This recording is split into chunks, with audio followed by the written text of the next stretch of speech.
बिस्मिल्लाहिर्रहमानिर्रहीम। प्यारे दोस्तों, अस्सलामु अलैकुम। दज्जाल का ज़ुहूर और सुर्ख गाय की कुर्बानी का आखिर किस्सा क्या है? दोस्तों, अगर आप सोशल मीडिया पर फ़िआल हैं तो आपने सोशल मीडिया पर इसराइल में सुर्ख गाय की कुर्बानी के बारे में क़ियास आरायां सुनी होंगी, जिसमें खुफिया मकामात पर मवेशियों की मौजूदगी और टेम्पल माउंट के करीब खुफिया कुर्बानियों का तज़किरा है। और साथ ही जनवरी में हमास के तर्जुमान का ये भी बयान देखा होगा कि बज़ाहिर इसराइल में कुछ सुर्ख गाय की मौजूदगी ने 7 अक्टूबर के वाक़े को जन्म दिया। ख्याल रहे कि सहूनियों की हुकूमत का तस्वुर उस वक्त तक मुकम्मल नहीं होता जब तक हैकल सुलेमानी को असर नौ तामीर नहीं कर लिया जाता। सहूनियों का अकीदा है कि जब तक हैकल सुलेमानी की तामीर नहीं होती उस वक्त तक दज्जाल इस दुनिया में तशरीफ नहीं लाएगा और हैकल सुलेमानी की ये तीसरी तामीर होगी, जो कि सहूनियों के नज़दीक आखिरी है। हैकल सुलेमानी की असर नौ तामीर के लिए मॉडल भी तैयार है, जो माहिरीन आसार कदीमा की मदद से तैयार किया गया है और इंसानी और माली वसाइल भी मुयस्सर हैं। ताहम इसकी तामीर में 2 मुश्किलात मौजूद हैं, जिसकी वजह से ये अब तक मुमकिन न हो सका।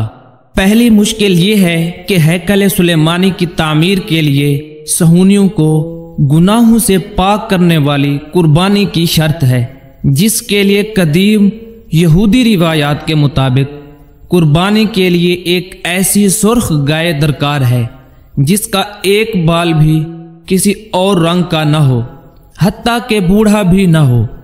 और दूसरी मुश्किल उनके लिए हैकल सुलेमानी की तामीर का मकाम है। सहूनियों के मुताबिक हैकल सुलेमानी को जिस मकाम पर तामीर किया जाना है वो ऐन वही मकाम है जहां पर इस वक्त मस्जिद अक्सा मौजूद है। यानी हैकल सुलेमानी की तामीर का साफ और सीधा सा मतलब मस्जिद अक्सा की शहादत है। अगर मस्जिद अक्सा महज मुसलमानों का मुकद्दस मकाम होता तो हैकल सुलेमानी की तामीर हो चुकी होती और सहूनी इसे अब तक शहीद कर चुके होते। ताहम ये मुसलमानों के साथ साथ ईसाइयों का भी मुकद्दस तरीन मकाम है। यही वजह है कि सहूनियों को इसकी शहादत के लिए बाकायदा माहौल बनाना पड़ा। गुज़श्ता बरस हैकल सुलेमानी की तामीर के लिए कायम करदा खुसूसी इदारे की जानिब से ऐलान किया गया था कि मुकम्मल तौर पर सुर्ख गाय की पैदाइश इसराइल में हो चुकी है, जिसके साथ ही दुनिया के इख्तिताम का बाब शुरू हो गया और कायनात अपनी ज़िंदगी के आखिरी मरहले में दाखिल हो गई है। मज़ीद इदारे का कहना था कि अब तीसरे माबद की तामीर हो गई है, जिसके सामने इस बछड़े की कुर्बानी पेश की जाएगी। इसके बाद दज्जाल का ज़ुहूर शुरू हो जाएगा। एक खबर के मुताबिक रोज़ इस सुर्ख गाय का मुआयना भी किया जाता है। अगर सूरत हाल उनकी मतलूबा शराइत के मुताबिक रही और ये गाय किसी हादसे या तिब्बी मौत का शिकार नहीं हुई तो इसकी कुर्बानी एक मखसूस उम्र में हैकल सुलेमानी के दरवाजे के बाहर की जाएगी, जो मुमकिना तौर पर 2024 अप्रैल के महीने में हो सकती है।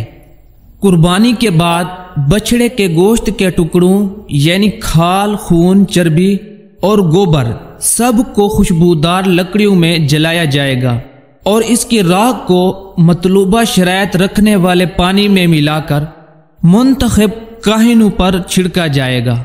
दोस्तों, इसराइल में इस हैकल की तामीर की तैयारियां बड़े अरसे से जारी हैं। हत्ता के गुलकारों का एक ग्रुप इस लम्हे तैयारी कर रहा है कि इसकी तामीर पर खुशी मनाएंगे। यहूदियों के मुताबिक हज़रत मूसा अलैहिस्सलाम के ज़माना से लेकर 70 ईस्वी में दूसरे हैकल की तबाही तक 9 गाय की कुर्बानी दी जा चुकी है और अब 10वीं कुर्बानी मसीही के दौर का आगाज़ होगा। दोस्तों, यहूदियों को तीसरे हैकल सुलेमानी की तामीर के लिए सुर्ख बछड़े समेत सारे ही असबाब मुहैया हो गए हैं। अब सिर्फ मस्जिद अक्सा को शहीद करने के लिए मुनासिब मौका का इंतज़ार कर रहे हैं।